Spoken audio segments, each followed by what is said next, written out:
And an application of counting is there's categories of matter, there's categories of spirit, and we belong to the category of spirit, not to matter. No, a big issue in material life is people forget and misidentify with who they're not. Problema. Mucho problema. Big problem called material life. Forgetting who we are and thinking we're somebody that we're not. And specifically, according to Bhagavad Gita, there are two conditions that are prior to a living entity's involvement in matter. Two conditions: raga dvesha. Raga dvesha samutena dvandva mohena bharata. All living entities take birth in this material world overcome by these two: raga and dvesha. The application, raga can mean different things, but raga in this case means coveting the position of being the enjoyer. That is, I want to be Purusha, but I'm Prakriti. And according to Bhagavad Gita, living entities are para, Prakriti, not apara, not the material energy, not matter, but spirit, but still Prakriti, para Prakriti. But living entity wants to be Purusha. I want to be the enjoyer of Prakriti. And so it's illusion, or it's Maya. It's not true. But in order to fulfill the living entity's desire, material world is created. What the material world is a playground for little living entities, like little children that want to play. They want to play imitation Purusha, build sandcastles by the sea. The tide comes in and washes away the sandcastle. The tide goes out, then you build another sandcastle.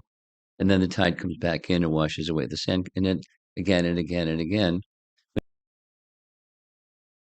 In part one, when one of the beginning points that we discussed in part one was a reference to Priti Sandarbha.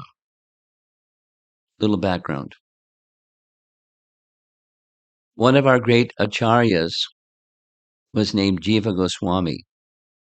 He was a lover of Srimad Bhagavatam, so much so he wrote 4 commentaries on Srimad Bhagavatam.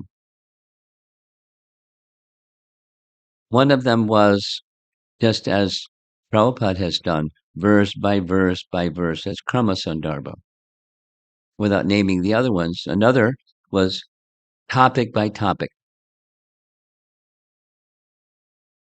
6 topics he identifies as Sandarbhas, and this number 6 of the 6 is Priti. And he begins the very first verse of Priti Sandarbha we discussed. Living entities, without exception, desire 2 things, raga and dvesha. They want happiness, and they want to mitigate or minimize suffering.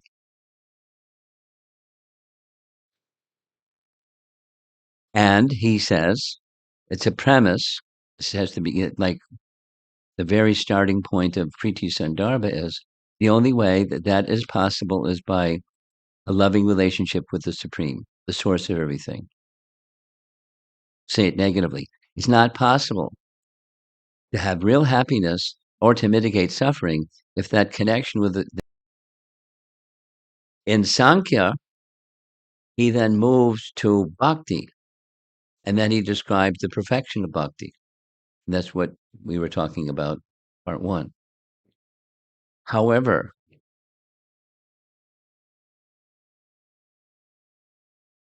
there's obstacles,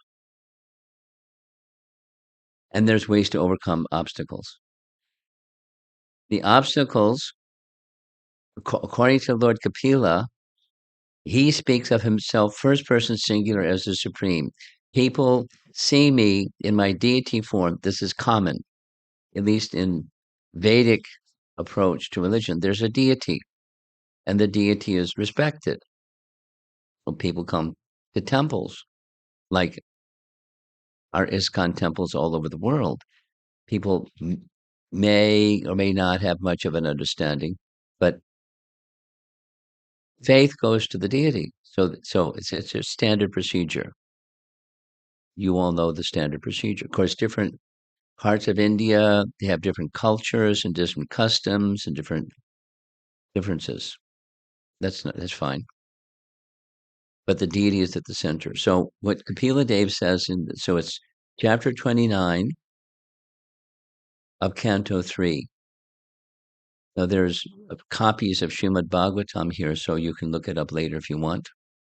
Or online, digital online, vedabase.com, you can look it up. Canto 3, chapter 29. So he describes in 4 verses those that see my deity form but don't respect living entities. It doesn't please me at all. He calls it he gives it it's imitation. You know, like a little child can imitate. Supposing there's kirtan, and the child may clap because everyone else is clapping. That's nice. It's not mature. They're not really understanding what they're doing. It's not wrong. Just imitating what the adults are doing. It is fine. Imitation.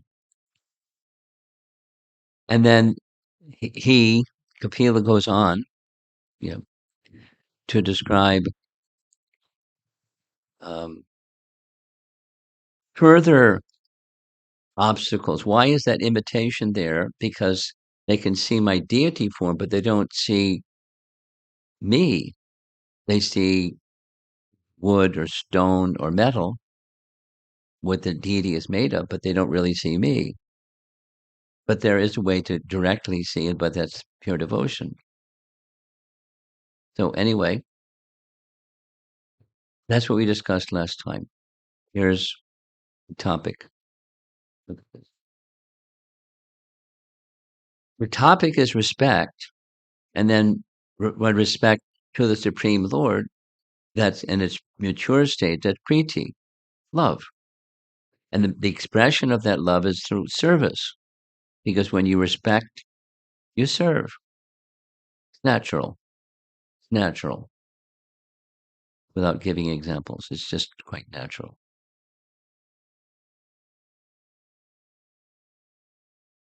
But there's an obstacle, and the obstacle is envy.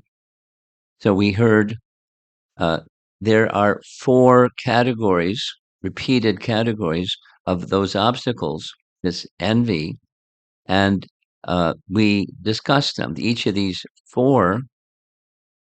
So here's the text reference, 29 chapter, verses 21 through 24. That's 4 verses. And here in those 4 verses, Kapila Dev is identifying to Devahuti these 4 categories of not being able to see the Supreme Lord, but instead seeing something else. When you look upon others, you don't see the Supreme Lord within their heart.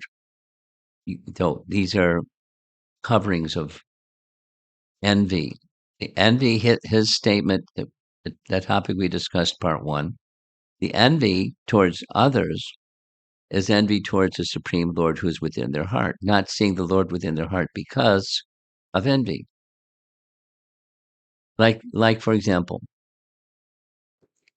uh, in a sunny day, there's no clouds in the sky, the sun is bright and shining.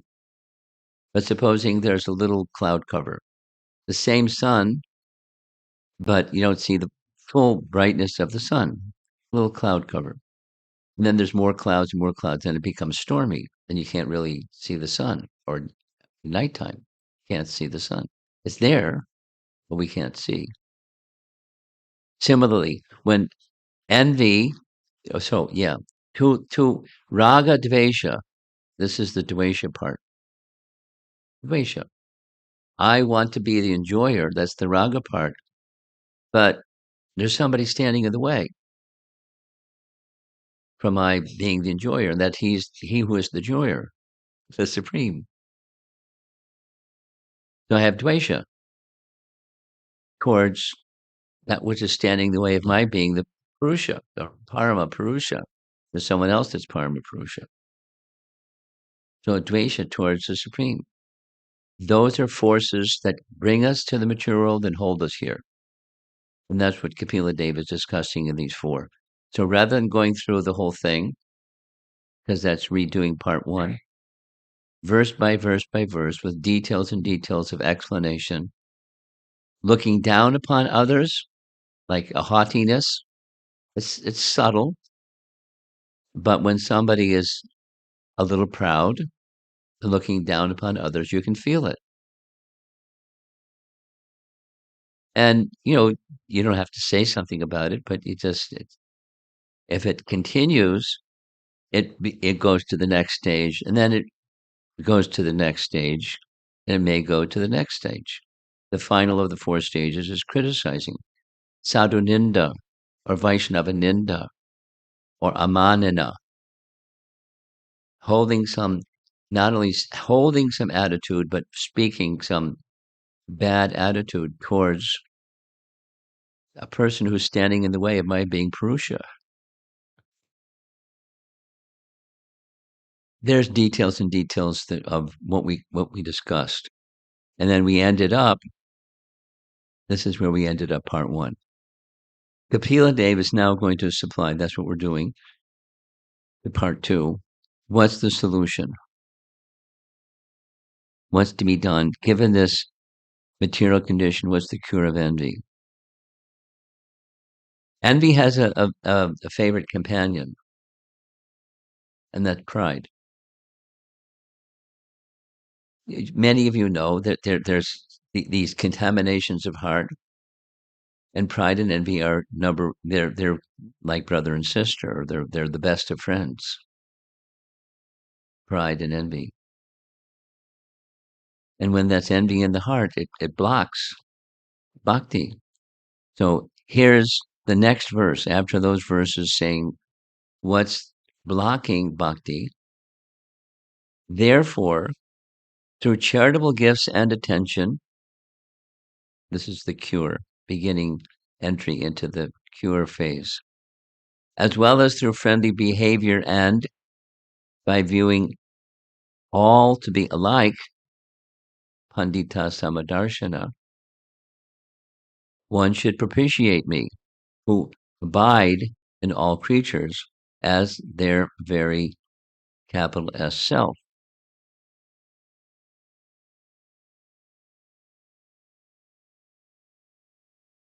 This is the beginning stage, the introductory verse, and then it expands with further verses, which we'll discuss.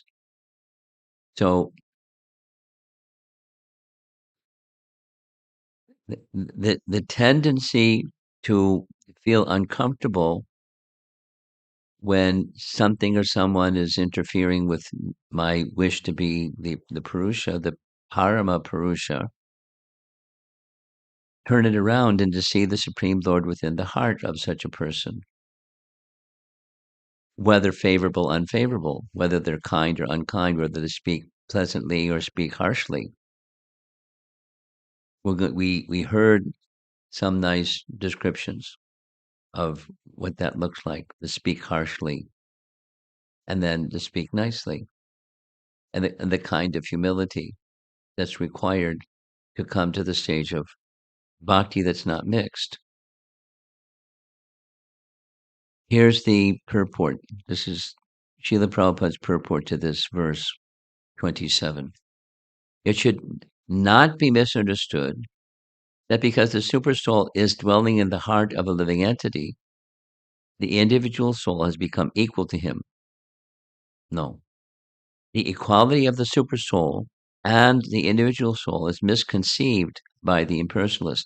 Here it is distinctly mentioned the individual soul should be recognized in relationship with the Supreme Personality of Godhead, The method of worshiping the individual soul is described here as either giving charitable gift or behaving in a friendly manner, free from any separatist outlook.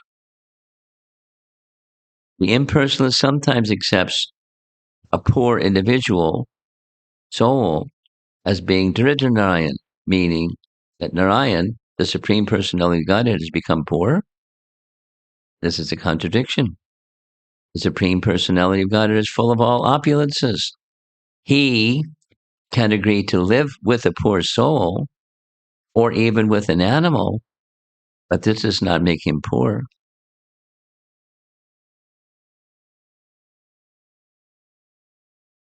So how to respect others properly?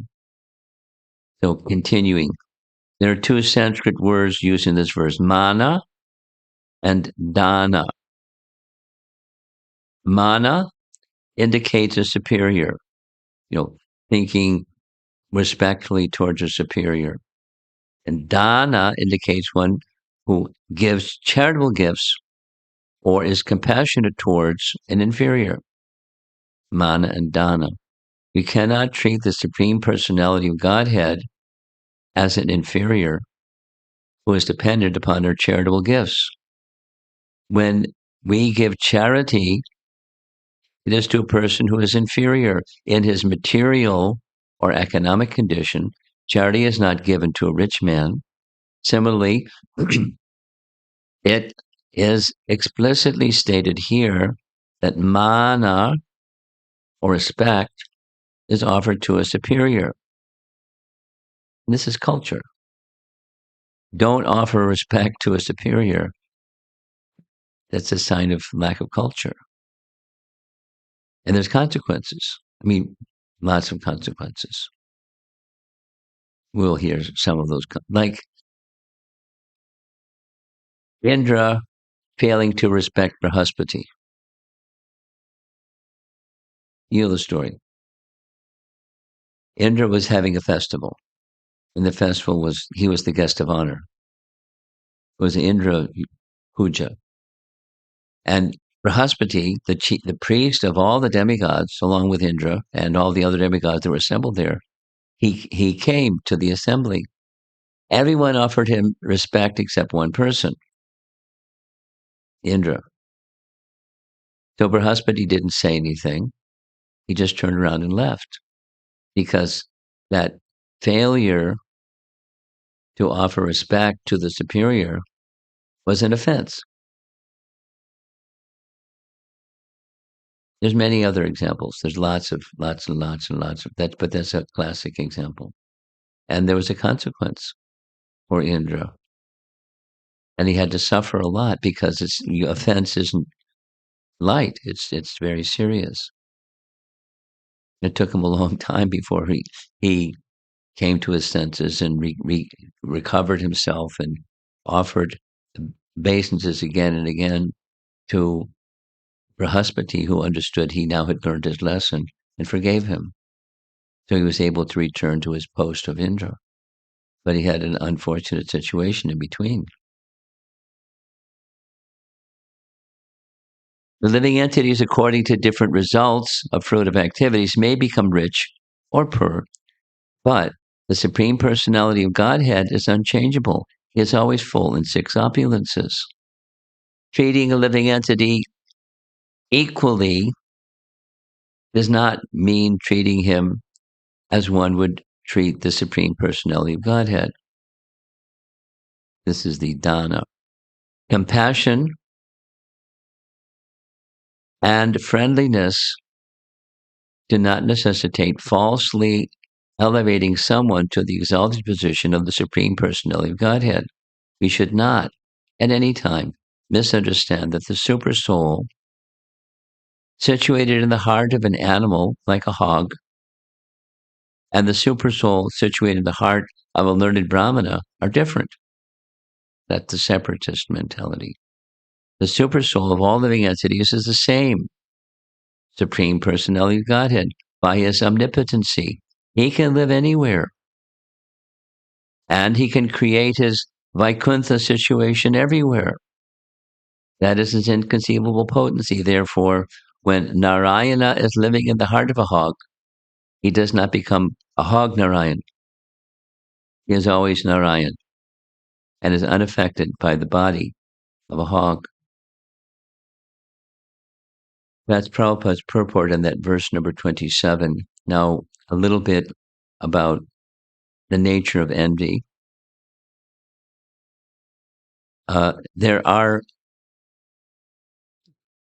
Go back to the very, very beginning of Srimad Bhagavatam.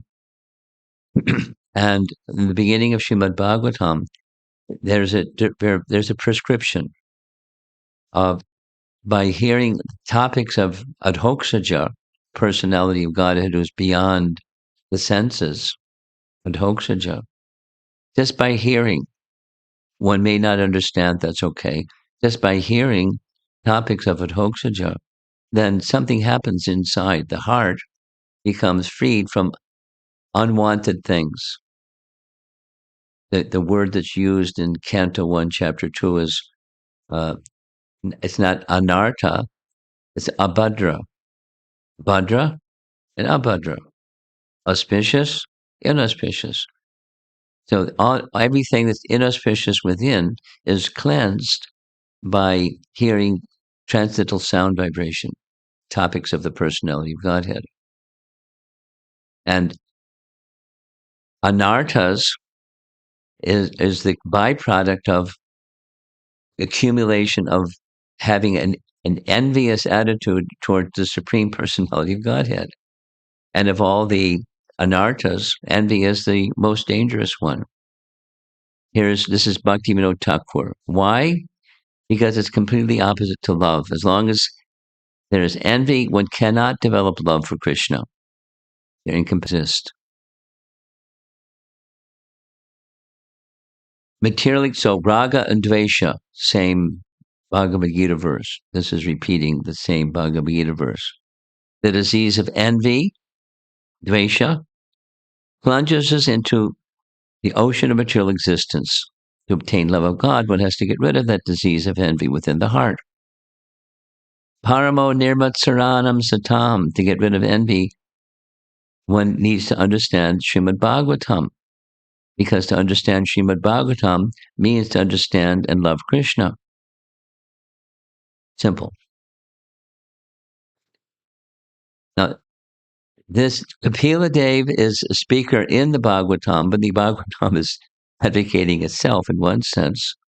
While explaining anarthas, the root cause is avidya. There's a tree.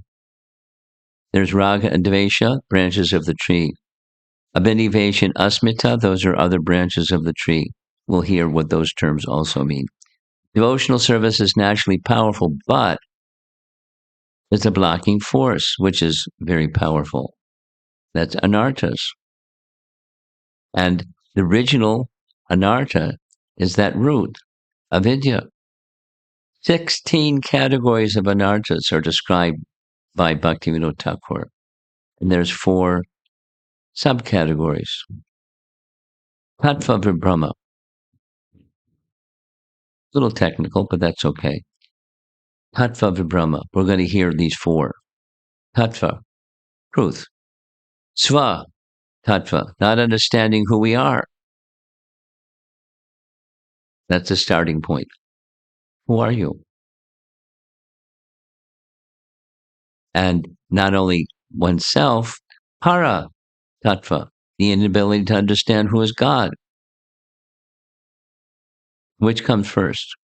They come simultaneously. That's the answer. One can't understand oneself properly or fully without understanding the source of the self. And so they both lights go on at the same time.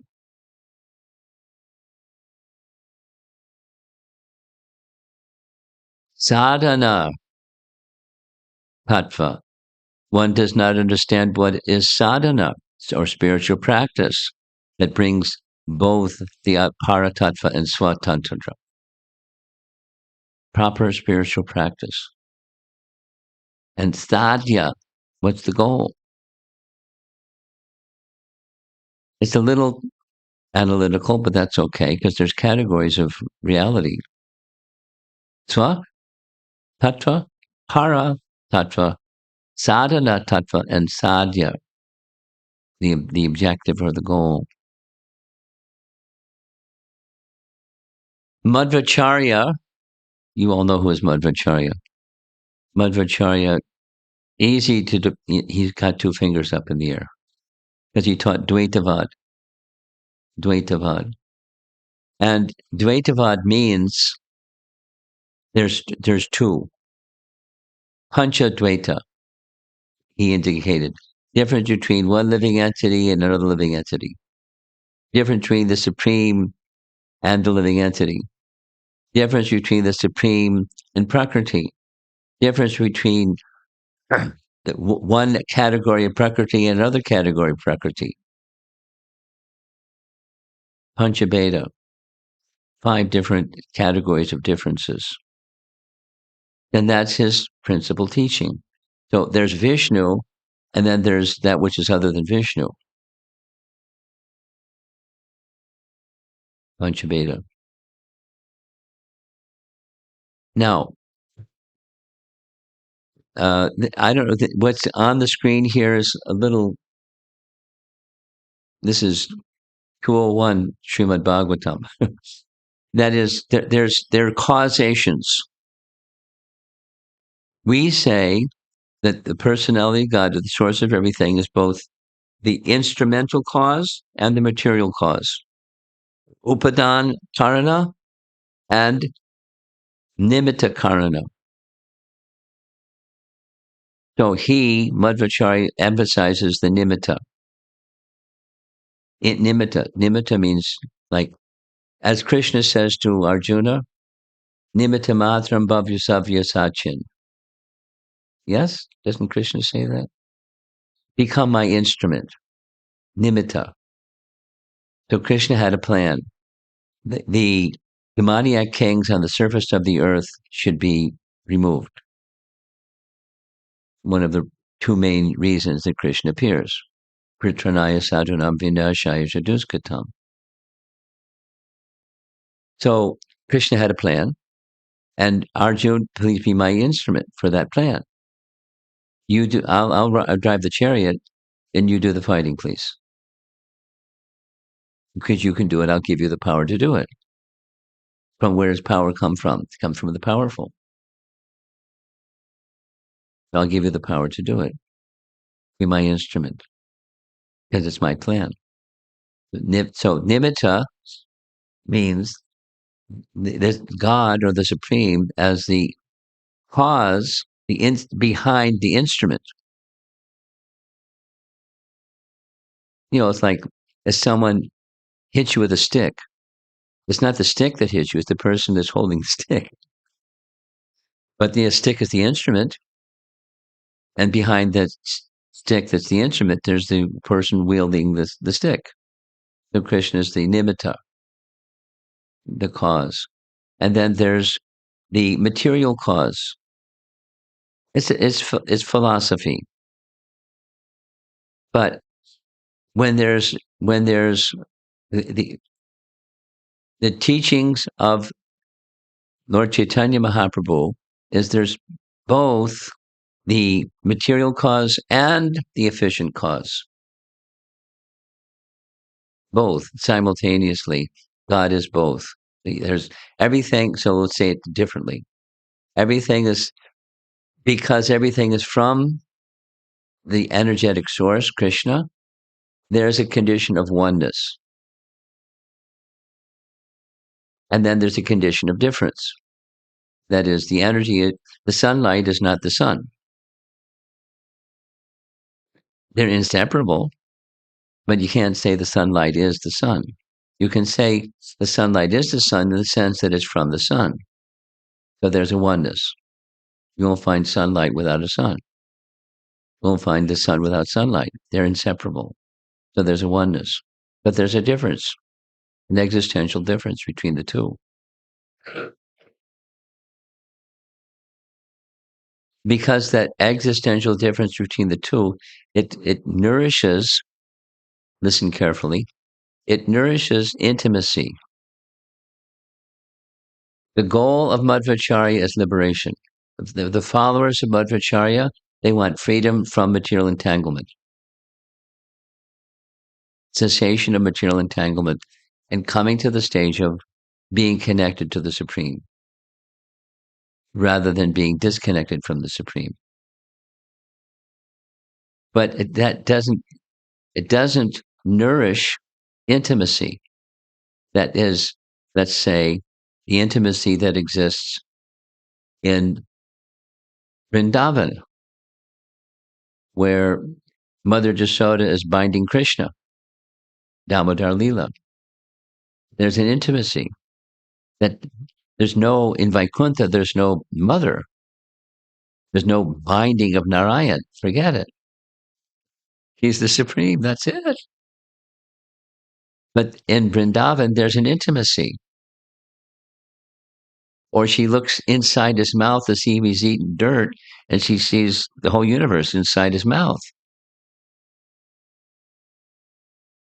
And she wonders what's going on, etc., etc. There's an intimacy with the oneness, nourished by the oneness, because Krishna, likes the love of Mother Jasoda to the point where he doesn't allow himself to be bound up because he doesn't want to be bound up. But then she starts to cry and perspire, and flowers are falling from her hair. Okay, you can bind me. The intimacy of love. And that's the teachings of Chaitanya Mahaprabhu nourish through both the difference and oneness, or these two distinctions. That's not essential.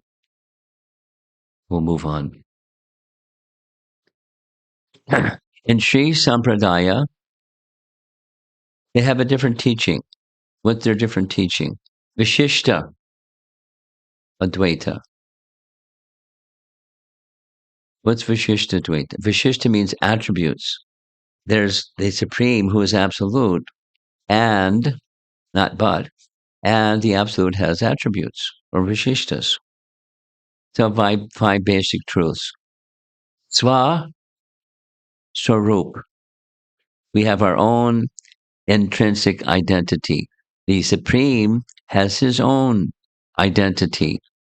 The identity of the highest goal, there's Artha and there's Purushartha.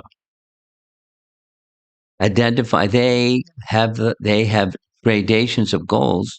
Artha, economic prosperity. Dharma Artha, in this life and in the next life in heaven. That's Artha. But there's Purushartha or Paramartha, the highest goal. That's a Sri Vaishnava teaching. Upaya Swarup, identifying the method or the practice of worship. Identifying those things that obstruct the goal. Stay away from those things. I don't know if this is so appropriate for all this audience. I should have considered more carefully. So that's categories of understandings within the Vedas. Then envy has another, asat, Krishna. Krishna means thirst. Like Krishna, thirst for Krishna. But then there's asat Krishna, desire something that is material or unreal, such as material enjoyment, heavenly pleasure, liberation, mystic powers. These desires stand as impediments between the Supreme Lord and our goal. Aparad, that's a big one. Aparad is offense. Because of Trishna, because of a thirst for the temporary, we go after the temporary and we do offensive things to get the temporary. sometimes. You know, even unintentionally, we may do something like that. Insatiable thirst for material enjoyment, certain philosophical practices, and this leads to not having a proper understanding of how we should conduct ourselves, and we may make some offenses. We will make some offenses. We want to enjoy. Someone comes in our way, and we offend them because they got in our way. And of all people, devotees come in our way of enjoyment the most because we associate mostly with devotees. Because of thirst for enjoyment, we develop an offensive attitude. When we understand that we are servants, it is completely against the spirit of enjoyment. 4 categories: Nama Aparad, Seva Aparad, Vaishnava Aparad, Jiva Aparad. This focus of Kapila Dev is mainly speaking about Jiva.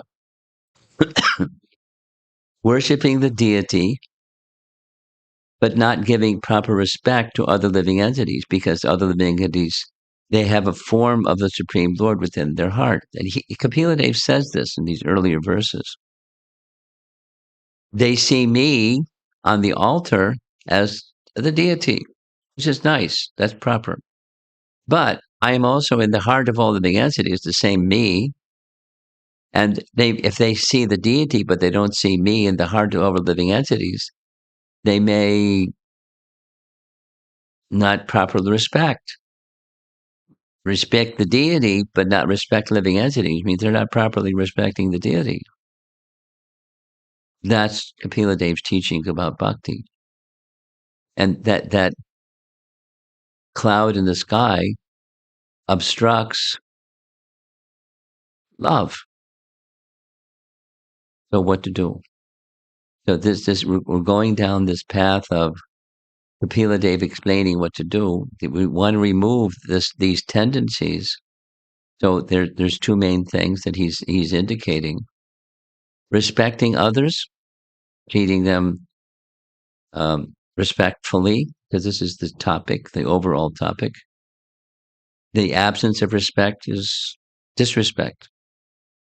And when there is respect, then there's behaviors and speech correspond with respect. So cultured persons, an indication of a cultured person is they know how to properly respect. And consistently they do so. Consistently they do so.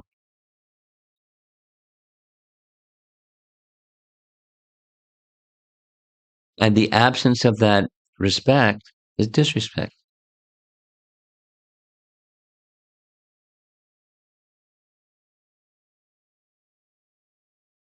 That's like what happened with Brahaspati. He came into this assembly of the King of Heaven.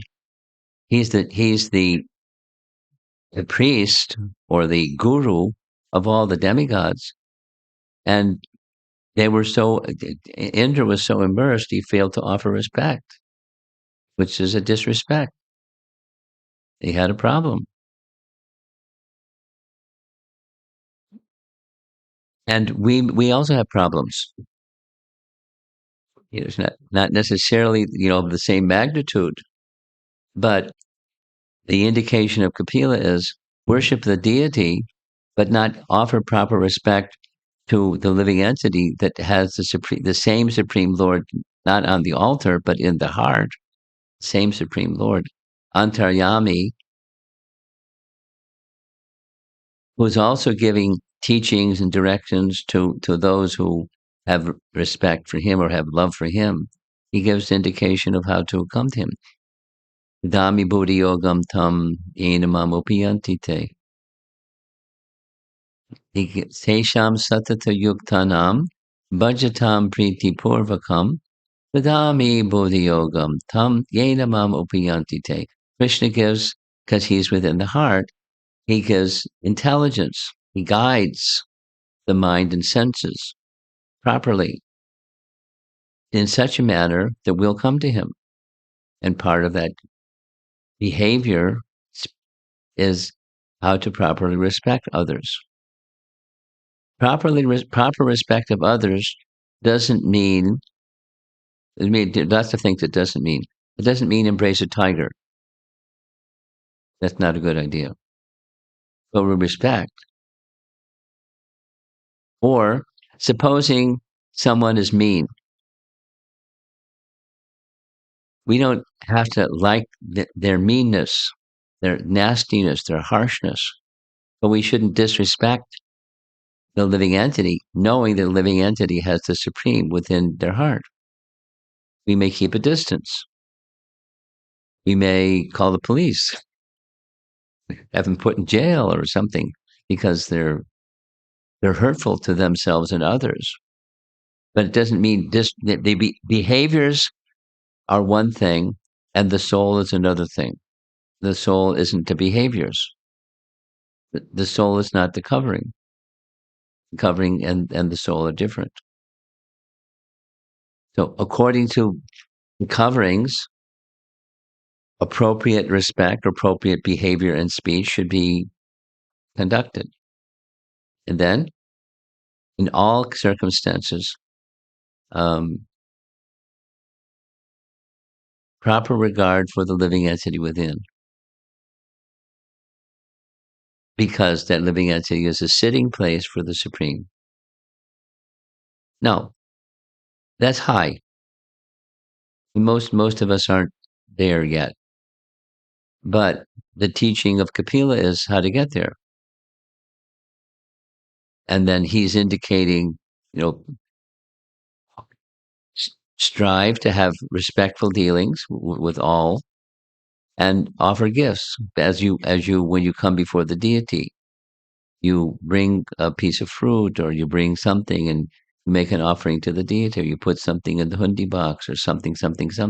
Make a gift to the deity. And then the living entities, just loving exchange. Dadati pratigranati. Goyam akyati prishati. That's the teaching of Rupa Goswami. Loving exchanges with devotees is pleasing to Krishna.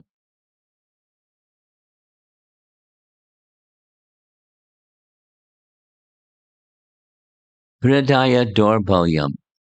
Weakness of heart. Dorbalyam. Weak. Bala is strength, and dorbalya is weakness. Hridaya dorbalyam. Of the four, this is the grossest manifestation of anarthas within our heart. Starts with subtle manifestation, ignorance, forgetting who we really are. Then goes further, desire, attitude, and I'm going to skip all these different examples. Jiva Goswami discusses this topic in gradations of envy, making reference from the Agni Purana, quoted in his Bhakti Sandarbha. Let's hear what he has to say. There's a nice example. Everybody knows Ramayana, so here comes the nice example. The story of Shravana Kumar. So Shravana Kumar was shot by the arrow of Dasarath, because Dasarath had a mystic ability to see a target by hearing. So one day he was practicing like that, and he heard a sound.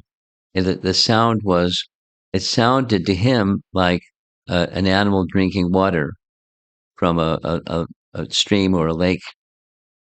And so he shot an arrow, but it wasn't at all a deer or an animal. It was a young man. And he heard the young man cry out. He was mortally wounded, Shravana Kumar. So before he died, Shravana Kumar requested him, the king, Dasarath, please take me to my old and blind parents. I came to bring them water, and they depend on me as their only support. So he carried the young boy to where the parents were. And when he brought the young boy before the parents, the father lamented and asked why such a fate had befallen him. He then spoke a kind of curse. As I die from separation from my son, you too will die in the same way.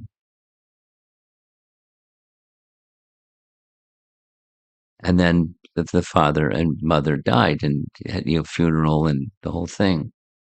So before, he is reflecting on why did this happen to me, the father of Shravan Kumar, why did this happen? He understood nothing happens without a cause. This is discussed in Bhakti Sandarbha. Perhaps I once saw the deity of the Lord and thought of it as stone, considering it a merely well-decorated stone. That's an offense, that the Lord can manifest anywhere. Or perhaps a Vaishnava came before me, decorated with tilak, and Goswami discussing it in Bhakti Sandarbha. So similarly, back to these teachings of Lord Kapila, when we see the deity in front of us, there's two forms of the deity, one that's on the altar and the one that's in the heart of the devotee. If somebody is trying to serve God, we should treat him on the same level as God. Not they're equal to God. We heard this long explanation by Prabhupada. We don't say the living entity and God are one, because they're distinct. But they're given respect because within their heart, the personality of Godhead is there. Here's another teaching from Mahabharata. The pure person who does not disturb others, just as a father is compassionate to his son, quickly gains the mercy of the Lord. So that's a nice objective. We want mercy. We need mercy. And if we're devoid of mercy, it may be because we've neglected having proper respect. Proper respect, and in a compassionate way, as a father loves a son. So the Supreme Lord is maintaining all living entities, so we should also respect the Supreme Lord as the one that's maintaining all living entities. This is same Bhakti Sandarbha, Jiva Goswami speaks these two things. Same message as verse 27 that we read at the very beginning. Compassion, like that of a father towards a son that is feeding and taking care, that little boy, and don't disturb others, but be gentle and well-behaved. Easier said than done. That's mode of goodness. But without mode of goodness, how are you going to reach transcendence? So that was verse 27. We just spent a lot of time discussing verse 27. In these previous 4 verses, how devotional service is useless or imitation only if one doesn't respect living entities and only worships the deity. But now he's saying worship the deity. Perform prescribed duties. One should worship the deity of the Supreme Personality of Godhead until one realizes my presence in his own heart and in the hearts of other living entities as well. It's a nice understanding. So we have a lot of work to do, or purification to undergo. We had this discussion about, respecting the deity. It's not, the practice is for practice. It's the imitation is to get to the stage where it's not just imitation. But what's that stage is not imitation. The deity on the altar and the Lord in the heart of the devotee are one and the same. And respect and see within your heart and see within the heart of others. The deity is there, or the super soul is there. The expansion of Krishna himself is within the heart of all living entities. That's sadhana. Before the further stages of bhakti, because there are further stages besides sadhana. So back to those 4 verses. This is referring back to part 1. For 4 verses, Kapila said that there is no use of worshiping the deity without respecting others. Here he tells us to worship the deity. Some people may think I should stop deity worship because it's useless. Or they may think I can give up my other duties because I'm doing deity worship. No, do them both. Swa karma krit. You perform your prescribed duties and worship the deity in conjunction with one another until that stage comes where you can see the deity within the heart of everyone. Now, remember, this is part two, and part two is Kapila Dev's solution to the problem of having bhakti blocked by envy. So how to get on the other side of that envy, how to melt or dissolve or remove envy from the heart. This is his strategy or sadhana. To move from Vaidhi Bhakti to Raga Bhakti, this is the method. Unless one sees the Lord situated in everyone's heart, one should do regulated devotional service. We really have to see the Lord. Now, there's teachings about this, and then there's a practice so it can be realized. And it's not ordinary. But God consciousness isn't, or Krishna consciousness isn't ordinary, it's transcendental. What does it mean to purify one's duty? So duty, we know duty. There's an assignment. I'm a grahasta, and my duty is these things. I look after my family. I receive guests nicely when guests come. I feed other living entities. I give in charity. I have some duties that I do. That's nice. Duty means we should follow Vedic culture and Varnashram Dharma. Respect parents, respect elders, follow the rules of Dharma, make us into gentle human beings. Then we'll learn how to respect. Respect is a very important feature of Vedic culture. Vedic culture is a supportive culture of devotion.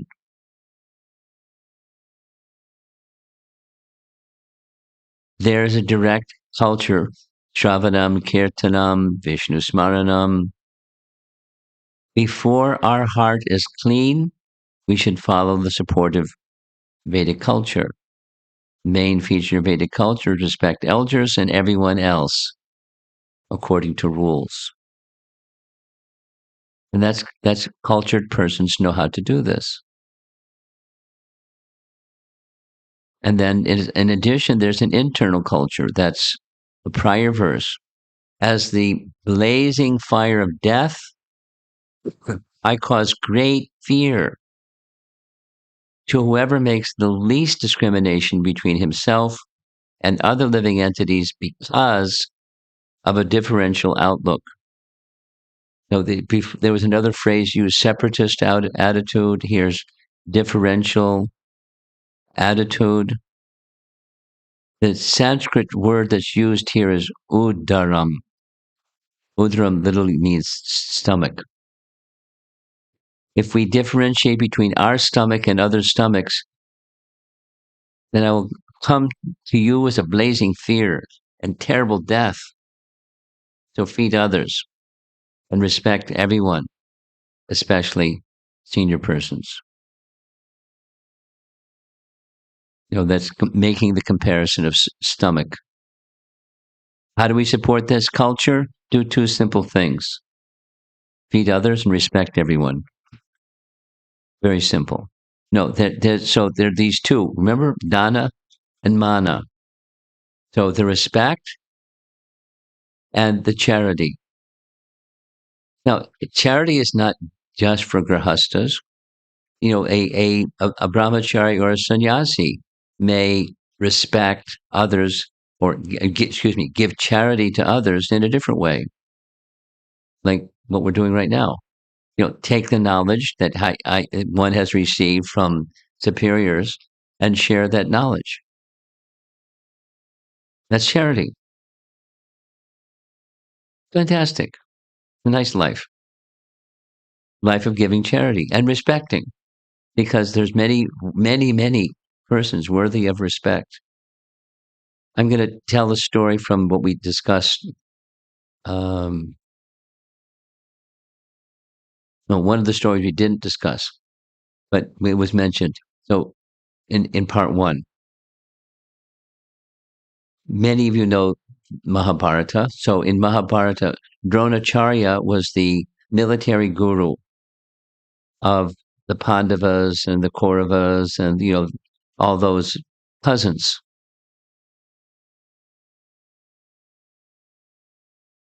And two of his students were Yudhisthira and Duryodhana. So Yudhisthira, Dronacharya made a request. Yudhisthira, I want you to go somewhere in the kingdom and find one person and bring them here before me. Bring one person that's beneath you in all respects. He came back several days later, couldn't find anyone. Duryodhana, find somebody in the kingdom that's superior to you in all respects. He couldn't find anyone. And then Dronacharya considered this person is a fit ruler of the kingdom because of his humility. He sees everyone, not below, because that's avagya. We had heard this discussion in part one.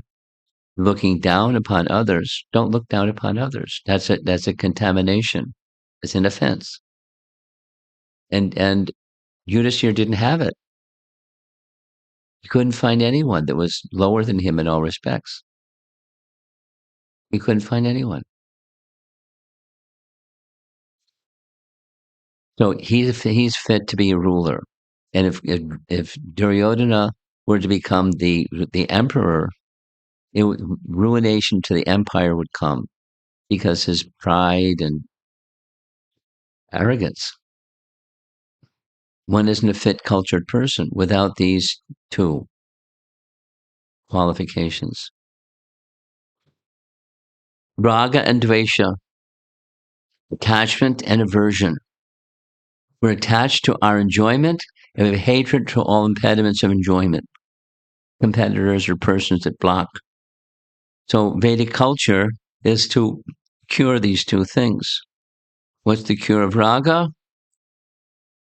Well, one of the basic enjoyments that we have some raga for is eating. So feed others. No, it's not just Vedic culture that like Draupadi, she fed everyone before she ate herself. A cultured Vedic lady does that. But like in our temples, same. Before the cooks take prasadam, everyone gets prasadam.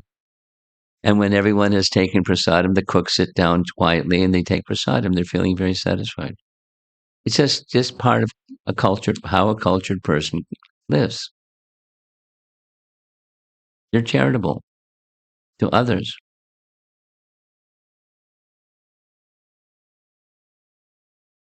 And there are many, many, many, many. That's a lot of manys. Ways that we can serve Krishna. So find one or some that you feel proficient in, you feel satisfied as part of your nature to serve Krishna this way. Become very expert at that.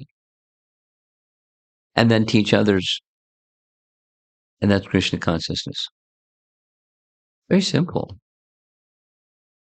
Serve Krishna, become proficient at how you can serve Krishna, and then teach others the same. And that's what Kapila Deva is doing with Devahuti. She wants to attain like what her husband Karnamuni attained, and he's giving her the method. There's obstacles, raga and dvesha obstacles.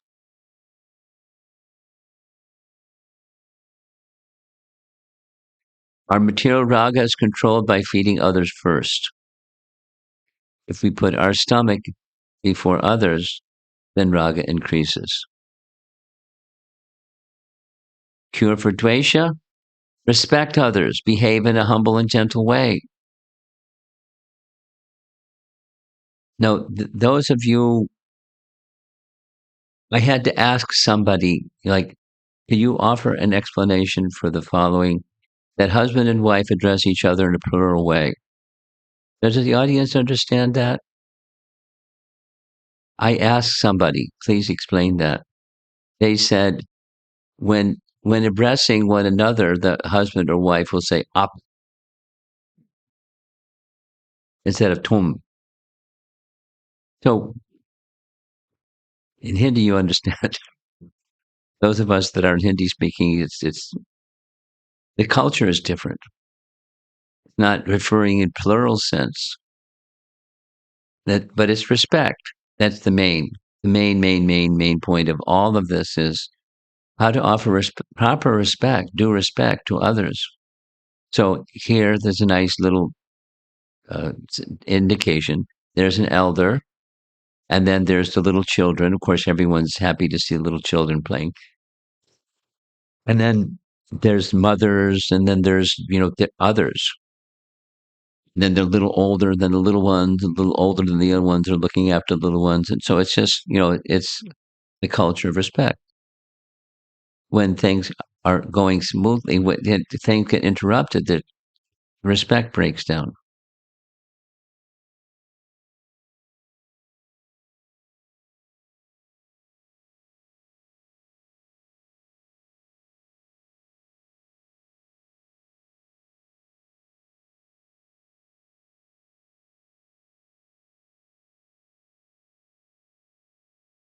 Okay, there's this in between verse 27 before 26. Prabhupada explains the same mana and dana. Mana, respect elders. Dana, given charity. Dana usually is referred to juniors, but we feed seniors also. And respect. There's 27 again. Therefore, through charitable gifts and attention, as well as through friendly behavior and by viewing all to be alike, one should propitiate me, Kapila is saying, who abides in all creatures as their very self. So, up above, that's just a conventional situation. A younger lady and an older lady, and offering respect to the elder lady just simply because she's the elder lady, and you behave like that, you offer respect to elderly people, it warms their heart. And then one of the things the elderly person does, they have good feeling towards, or they give blessings to the younger person. And the younger person, what younger person doesn't need blessings? But that's a society or an exchange of culture. And behind the elder is not just their age, but this super soul within their heart. And their special deference is given to elderly because that's what cultured people do. They have wisdom, generally speaking, and then their wisdom can be extended freely to someone who offers them respect. It's easy and perfectly natural. So I'm going to go forward with, because this is a lot of detail. Here's a nice example. This is Chaitanya Mahaprabhu on the left. And the situation, here's the background. You see this fellow over on the far right, that's Shivananda Singh. Every year, the devotees from, I'm reaching up in the air, the devotees from Mayapur or West Bengal, they would come to attend the Jagannath Rath Yatra by foot. And there was a group of several hundred persons traveling together.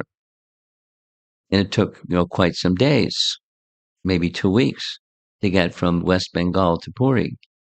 So one person, a village elder type, Shivananda Singh, he took care of everything. Took care of their meals, took care of their accommodation, took care of their toll crossings, because they're different Muslim rulers, and some of them were nasty, and they had to, deal with bribes and everything, the whole shebang. It's just so they could get safely down and back up again. So one of the things that he did, he wanted to make sure everyone got their meal before he took his meal. And in the course of their travel, they found a stray dog, like a street dog. Those in India, they're kind of common. So the stray dog or street dog started tagging along. So he made sure the street dog also got his meal. And then one day he disappeared. So Shivananda Sain sent 10 people in all directions, go look for this dog. I got to want to make sure he gets his meal. He couldn't find him. He came back. He fasted for the day because he felt the poor dog didn't get his meal. And then when he got to Puri, one of the first things he did after getting everyone settled in Puri, he went to see Lord Chaitanya. And much to his surprise, there was the dog. And the dog, Chaitanya Mahaprabhu, the painting illustrates, Chaitanya Mahaprabhu was getting the dog to chant Krishna's name. Ever hear a dog chant Krishna's name? He would order the dog, chant Krishna, and the dog would Krishna, and he'd throw him some coconut pulp. He'd catch the coconut pulp and chew it, and then again say Krishna. So Shivananda Sain saw this, and he paid his obeisances to the dog. What good fortune! Directly from the hand of Lord Chaitanya being fed. Prasad of Lord Chaitanya Mahaprabhu in the body of a dog. How fortunate, and paid his obeisances to the dog. Even before that, he was doing the charitable program because, it doesn't matter what species, he wanted to see others were fed. It's just one of those gestures that is a gesture that removes raga, and the other also removes dvesha. This is Vaishnava culture. Jumping over this sort of attitude, one will not be able to develop love of God. And I think I should end. Culture of respect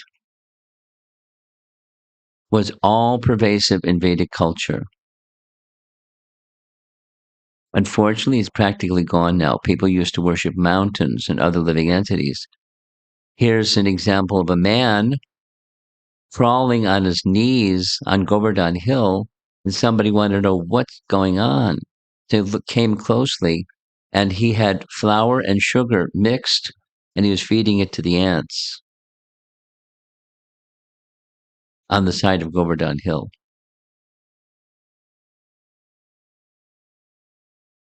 As well as feeding elephants and other things and other things.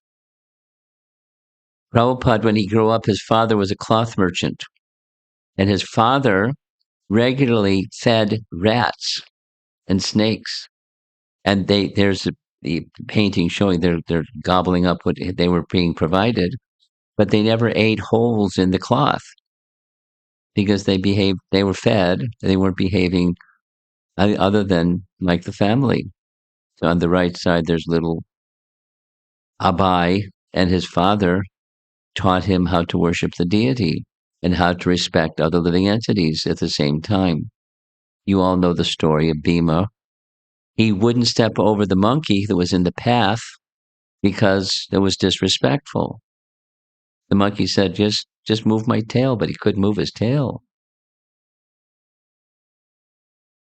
And he wouldn't jump over it or step over it because he considered his tail disrespect. Okay, so we're going to end. As we get closer to the goal, we're more attentive to being respectful and never being disrespectful. Never disrespect, especially living entities that are close to God. How to see God in every living entity? Initially, we don't. see God and other living entities or human beings. But what is most important is that we should remember that He's there. If we're mindful and conscious about this, this is a sign that we have faith. So preliminary is such faith, adau shraddha. And if we behave contrary to this understanding, and specifically towards human beings and especially devotees, then we've got a problem. We should correct that problem. Okay. If anyone says, I love God, yet hates his brother, he's a liar. Anyone who does not love his brother, whom he has seen, cannot love God, whom he has not seen. And he has given us this command: whoever loves God must also love his brother. And that's how Srila Prabhupada behaved. He taught by this example. So here he is in the midst of, the early days at 26 2nd Avenue and in the park and Tompkins Square Park, and, persons that were uncultured and, unsophisticated and etc. Young Western kids. But Krishna's in their heart, and he saw Krishna in their heart, and how Prabhupada dealt with them, drew them to Krishna. And then, the practices of Krishna Bhakti and the sadhana and following principles and rising early and becoming clean and everything as a foundation. That Krishna Bhakti is the foundation. Okay.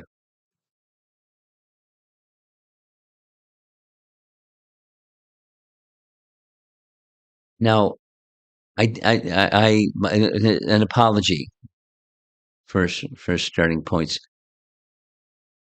This is a series, and I wasn't thinking clearly about the audience, because there's some persons here that are not so familiar with all of this.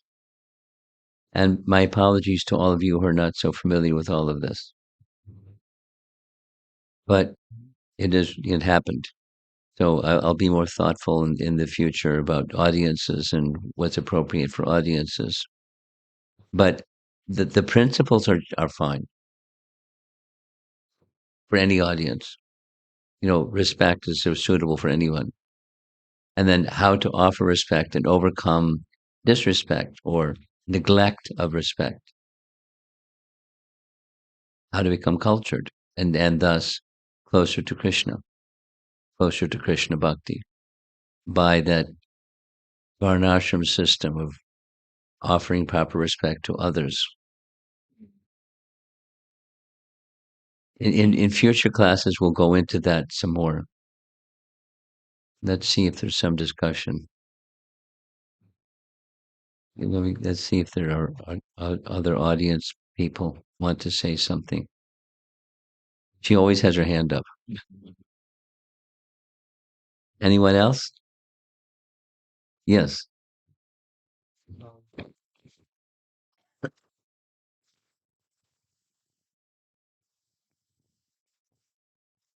Hare Krishna Maharaj, thank you for this presentation. I had a question, a clarity question, um, for the diagram of the tree that was rooted in ignorance. Yeah. Um, number 3 was aparad, Yeah. and there's 4 kinds of aparad. Yeah. Nam aparad, Seva Aparad, yeah, Vaishnava Aparad, Guru and Aparad. Jiva aparad, yeah. So I can make the distinction between maybe the first 2, but the last 2 seem kind of inclusive. Let me go Like, back to that slide.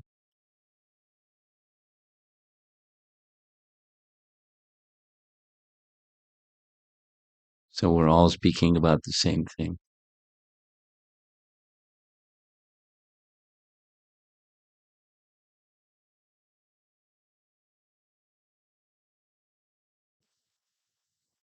Is this what you want? No. I Oh, what happened? Huh? But you touched through the magic.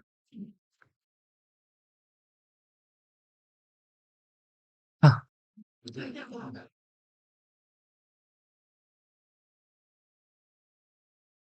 this the one you want? The next slide, or number 3 on upper rod.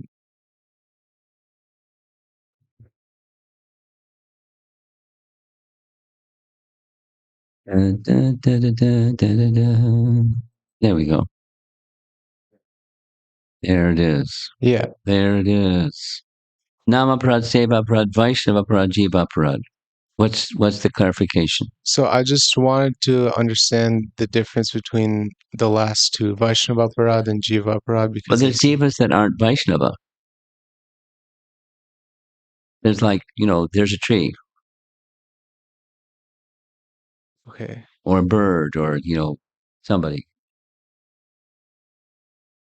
But we deal with them in the same. Uh, No, but there's a offense to a living entity that isn't the same as an offense to a Vaishnava. I mean, Vaishnava deserves a special kind of behavior and speech, and a bird and a tree and somebody on the street. Here's a nice example. A nice example is in London. Every day, Prabhupada had a heart problem, and the doctor told him, "You need to walk every day for at least an hour, and if you don't, we're gonna see you again in our hospital. So walk every day, please." So he walked every day, and one of the places he walked was on a public street in London specifically. So the devotees asked Prabhupada, when you see people walking on the street in London, you say hello. You don't say Hare Krishna. Could you explain? And Prabhupada's explanation was, when I say hello, they say hello in response, and their devotional service has begun. If I say Hare Krishna, they'll think, oh, this fellow is sectarian, and it distances them from Krishna. So my saying hello is to encourage them to let their devotional service begin. According to position, those are just worldly people, but that's the jiva aparad. So one can be offensive to a jiva that's a little different than being offensive to a Vaishnava. Appropriate respect should be given to a Vaishnava. So appropriate respect to the people on the street in London was to say hello. And appropriate respect to a Vaishnava is to say something else appropriate to that person. And then suppose you neglect that or say something else besides that. Okay? Thank you, Maharaj. Supposing there's some criticism of this person is dressed this way or this person something,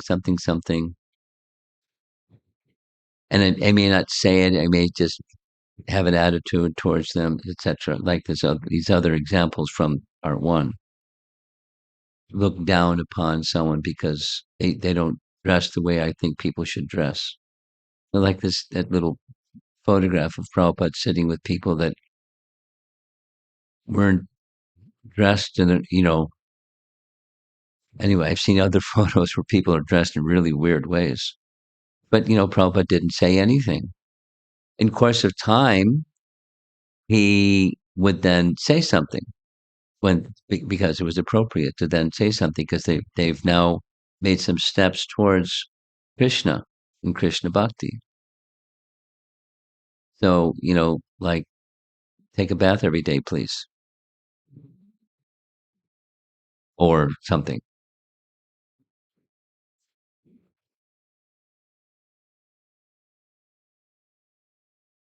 Okay?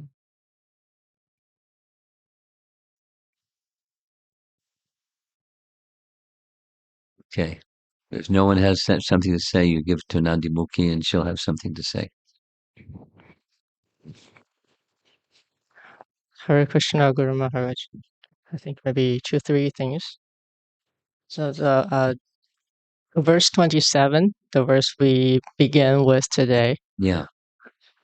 Uh, when I first saw it, I thought about the nectar of instruction verse that talks about six forms of loving exchanges between devotees. Yeah. I think it's kind of similar. I find it interesting. Yes, it is. It's one the like you give gifts and receive gifts. Uh, receive prasadam, or yeah, maybe it's a prasadam and receive prasadam and give prasadam, and disclose your mind to other people, and hear from them confidentially. I think it's quite similar in Yes, it what is is. just the yeah, expressed in this verse. And yes, uh, and another thing, when I first read this verse in the beginning of the presentation, I'm kind of a little bit puzzled because I was recalling the previous lecture we talks about like the different degradation of envy prevent people from respecting others. Yeah. And now it's like a demand for those to those people who have a trace of enviousness in their heart to behave in a respectful, non-envious way. I was like, how could they do that? Because that's what they mean they meant to achieve, and this is kind of the ultimate end goal. And then I think my puzzle was resolved when I saw the what maybe showed verse 25. Verse 25 talks about I think it's uh 26. 20 25 25, like the Okay. uh 25 is the goal of worshiping deity is to see the presence of super soul in everyone's heart.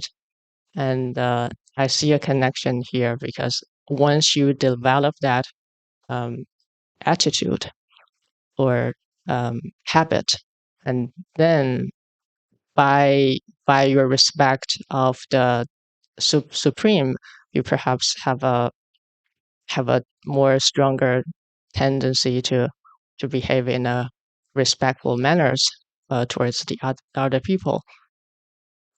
And yeah, that's two things from this verse 27. And one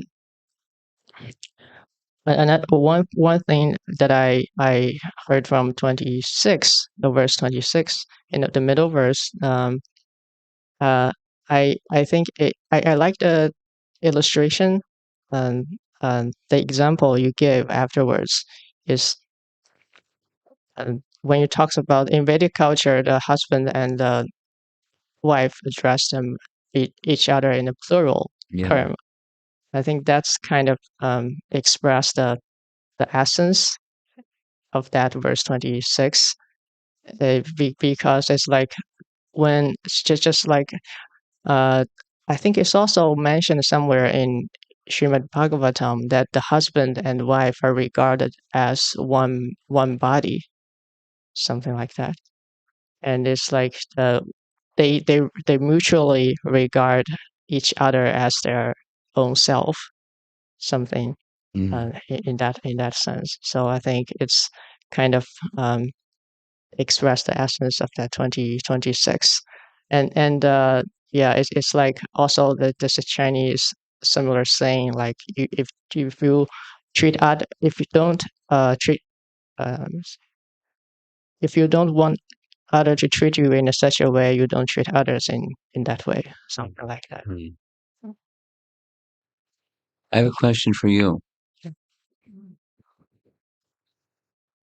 the language of husband and wife speaking of each other in the plural was a little difficult for me until I asked someone that, from your culture, what can you give an example? And that was the example they gave. Is there something similar in Chinese culture between husband and wife or family members? That's the expression of intimacy as opposed to formality. Not really. No. Not Okay. really. Okay. Okay.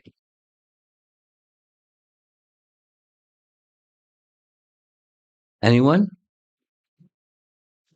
2 questions. Okay.